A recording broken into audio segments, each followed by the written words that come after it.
কি ব্যাপার নীলা, আজকে হঠাৎ তোর ভাইয়াকে নিয়ে আসলি? আমি তো তোমার জন্য এসেছি। ও বুঝলাম। এই তো নিমা, চল তো আমরা যাই। তোর নাম ধরে রাখছিস কেন? আজকে থেকে ও তোর ভাবি। কে কার ভাবি? ও আচ্ছা, সরি সরি, তোমাকে তো প্রপোজ করেনি, রাইট? I love you. তুই তো নির্লজ্জ কেন রে? ভালোবাসা কি অন্যায় নাকি? আমি তো প্রপোজই করছি। তাই ভাবলাম তোর বান্ধবীকে তোর ভাই বানিয়ে নিয়ে যাবো। কি উল্টাপাল্টা কথা বলছে?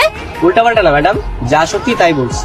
তোর জন্য কিন্তু আমরা দুজনে বিরক্ত হচ্ছি। তাহলে তোর বান্ধবীকে বল রিপ্লাইটা দিয়ে দিতে। কিসে রিপ্লাই দেব? I love you reply. আপনার কাছে কি ভালোবাসাটাও ফাইজলামো মনে হয়?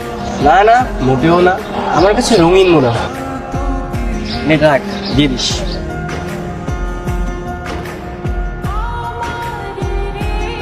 নিরাপা প্লিজ তোর ফ্রেন্ডের সাথে আমার রিলেশনটা করে দে না। প্রমিস কর, প্রেম হয়ে গেলে গিফট দেওয়া বন্ধ করবি না। প্রমিস করলাম।